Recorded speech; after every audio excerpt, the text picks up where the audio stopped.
Salam sejahtera, sahabat GKPS terkasih. Sebelum kita merenungkan firman Tuhan, marilah kita mengambil waktu berdoa. Mari kita berdoa.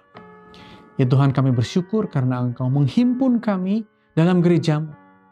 Kami bersyukur karena dalam persekutuan kami di gereja, kami bisa membuka hati dan tangan kami kepada siapa saja untuk bersama-sama bersekutu. Bukalah hati dan pikiran kami. Demi Kristus kami berdoa. Amin. Saudara-saudara, yang akan menjadi firman Tuhan untuk kita ialah dari Yesaya 56 ayat 8. Saya akan membacakan untuk kita semua. Demikian tertulis, saudara-saudara. Demikianlah firman Tuhan Allah yang menghimpun orang-orang Israel yang terbuang.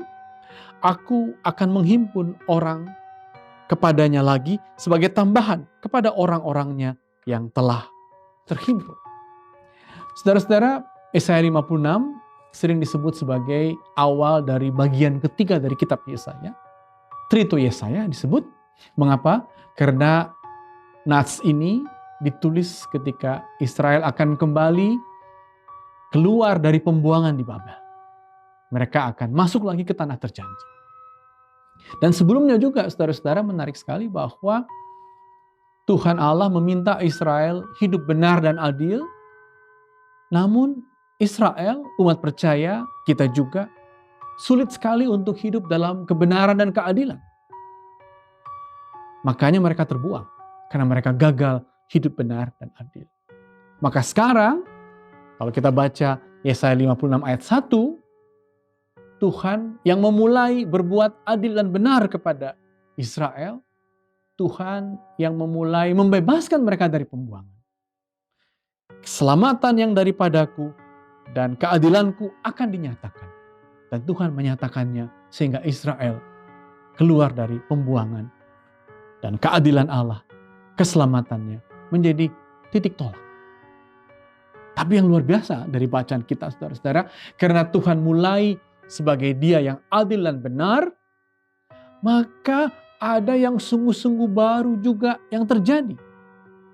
Israel tidak boleh lagi mengklaim atau mendaku mereka itu bangsa yang murni, suku yang khusus. Sebab sekarang karena Tuhan mulai dengan kasih setianya, Tuhan mulai dengan keselamatannya, maka semua manusia boleh diundang menjadi bagian dari umat Allah. Makanya saudara-saudara, dalam ayat 8 bacaan kita tadi dikatakan bahwa aku akan menghimpunkan orang kepadanya lagi sebagai tambahan kepada orangnya yang telah terhimpun.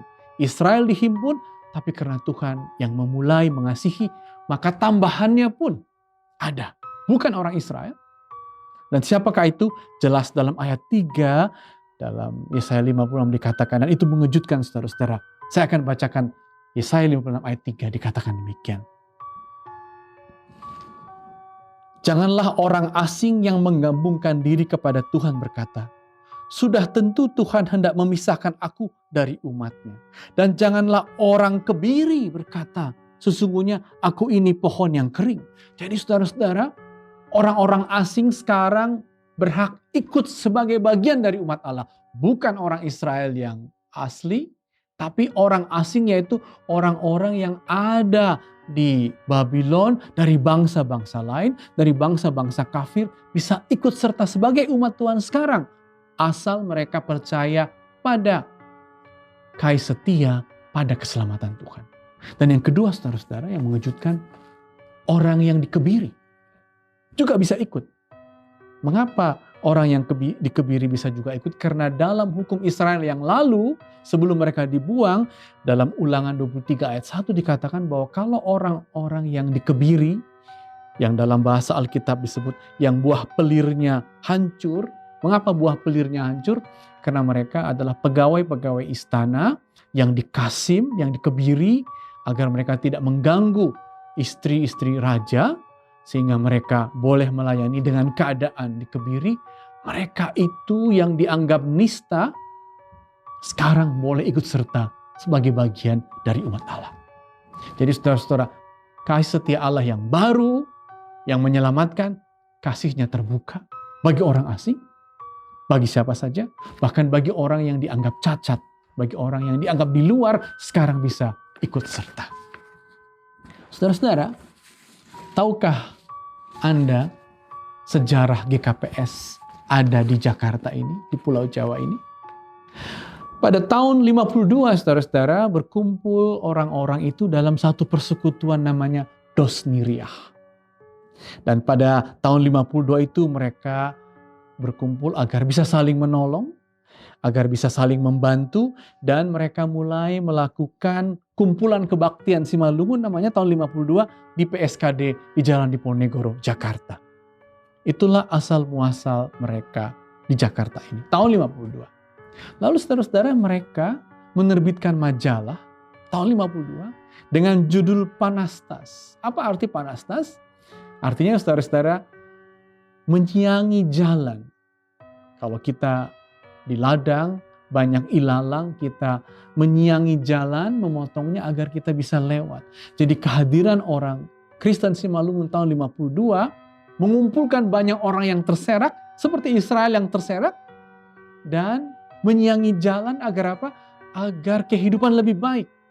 Agar kehidupan yang mungkin dulu terbatas di Simalungun, sekarang lebih baik karena memasuki wilayah yang baru, yang penuh dengan kesempatan dan kerja. Dan dengan semangat itu, saudara-saudara, orang Kristen Simalungun sama dengan orang Israel yang kembali lagi, jalan dibuka Tuhan. Dan kalau begitu, karena jalan itu dari Tuhan, kita tidak bisa menutup diri.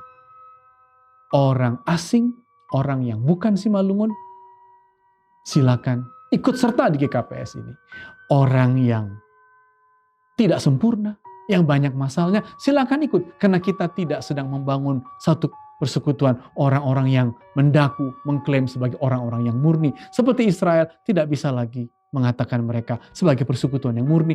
Mereka adalah persekutuan dalam kasih Tuhan, umat Tuhan yang terbuka bagi siapa saja, dan yang diberkati karena mereka membuka tangan bagi orang-orang yang dengan segala beban dan dengan segala tantangannya. Kiranya jalan kita di Jakarta seperti jalan orang Israel, memasuki tanah terjanji lagi dalam keterbukaan, dalam berkat, dan tidak membeda-bedakan. Amin, mari kita berdoa. Ya Tuhan, kami bersyukur karena kami dapat belajar dari perjalanan Israel yang kembali ke tanah terjanji.